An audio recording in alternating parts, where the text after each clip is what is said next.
New Bureau of Corrections Officer in charge Gregorio Catapang Jr. is leaving no stone left unturned in his quest to free the Bureau and the new Bilibid Prison of corruption. Camille Samonte with a report.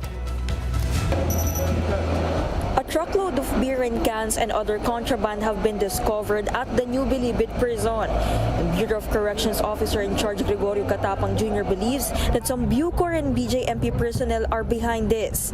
Catapang assures that he will investigate the sacked BJMP and BuCor personnel that were formerly in charge of supplying the NBP canteen. Babaguhin natin yung sistema kasi part yun ng reforms at saka doon na isisingit yung mga epektos .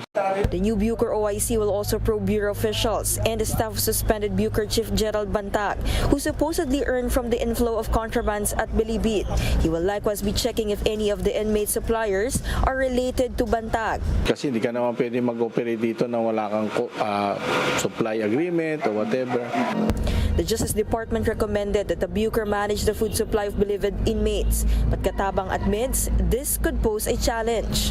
That will take a lot of manpower na naman. Kulang na nga kami sa tao, ba't pa kami hahawak ng pagpapakain ng preso? But for now, Catapang plans to tighten the security of incoming food supply at the NBP while the investigation is ongoing. Catapang will also investigate other matters such as the appointment and qualified BJMP personnel to high BuCor posts.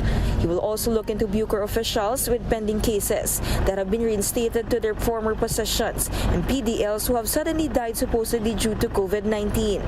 For News 5, Camille Samonte, We Are One News.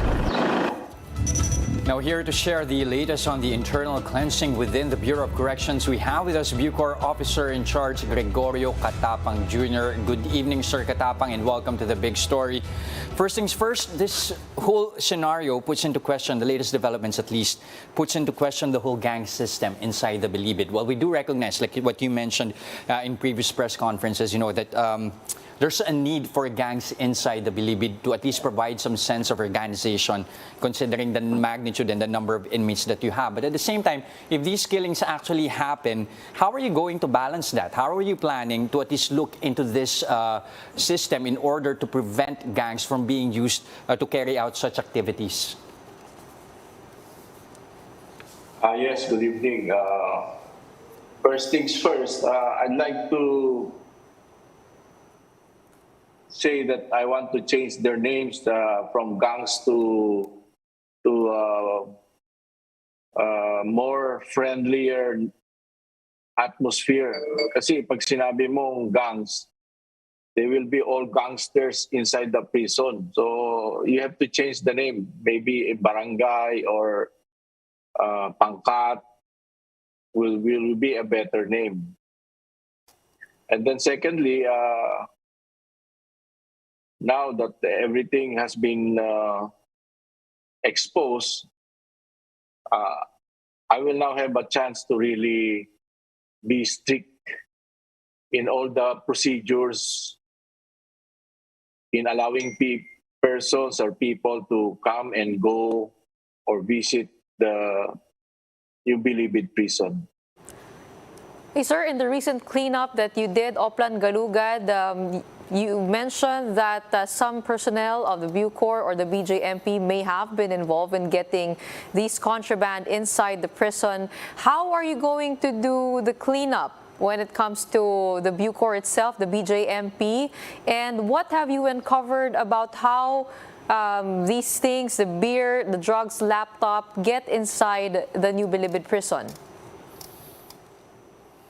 Yeah, of course, they don't get inside without the connivance of the guards. You just imagine a truckload of beer being able to enter the prison. So I think there's a connivance. So I have to deal with these people. Now, if they don't change, they will get the axe. But that's exactly the point na rin, no? Like what you mentioned. I mean, there's connivance happening here, and beyond semantics of changing the names of these or how these gangs are called, probably calling them barangay. Beyond that, ano yung pwede nating gawin to ensure that we actually prevent this from happening in the future? What processes are you going to put in place? At the same time, if you're going to look into these processes, how do we make sure at least as well na strengthen yung intel natin that there's also no connivance that's going to happen as you try to look into what's happening inside the Bilibid? Well, of course, first of all, you don't need to implement new laws or regulation. Ang problema, the people implementing it. No? So you will have to guard the guardians, so-called. No? So pati yung gwardiya, isi-CCTV mo na, hindi lang gwardiya o hindi lang yung mga binabantayan mo. No? So you will have to really check them out. No? And then of course, talk to them na I will have a one-strike policy. Pag ayaw nyo magtrabaho, mag-resign na lang kayo, umalis na kayo sa serbisyo. Kasi this is not the job for people who will not be responsive and responsible in doing their job. Okay, medyo patong-patong na po yung problema natin. Ano, pagpasok nyo pa lang. Ano po ba yung pinakamalaking hamon para sa inyo bilang BuCor OIC? And ano pong masasabi po ninyo dun sa mga blind items that Percy Lapid was dropping in his radio newscast about corruption and illegal activities happening even with the top officials of BuCor? Yeah, of course, we should admit that there's, hindi ko naman mapuprove na there is corruption kasi up to now, I don't have the evidence. But there are so many lapses in the security implementation. Yung sa implementation side and then maybe there's no proper protocol. Parang naging familiar na lang sila pagpasok labas ng mga sasakyan and wala nang inspection. Actually, talagang may failure in inspecting the things that are coming in and going out. In fact, pag tinanong mo, meron ba tayong listahan dyan ng mga sasakyan na allowed talaga mag-enter? Wala. May mga decal ba yan? Kilala ba natin yung driver?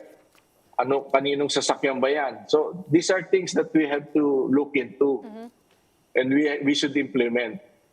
Definitely, before we start on the reforms, we have to figure out and ask questions first on the kind of systems we have inside our jails. Maraming salamat po, BuCor OIC, Gregorio Catapang Jr.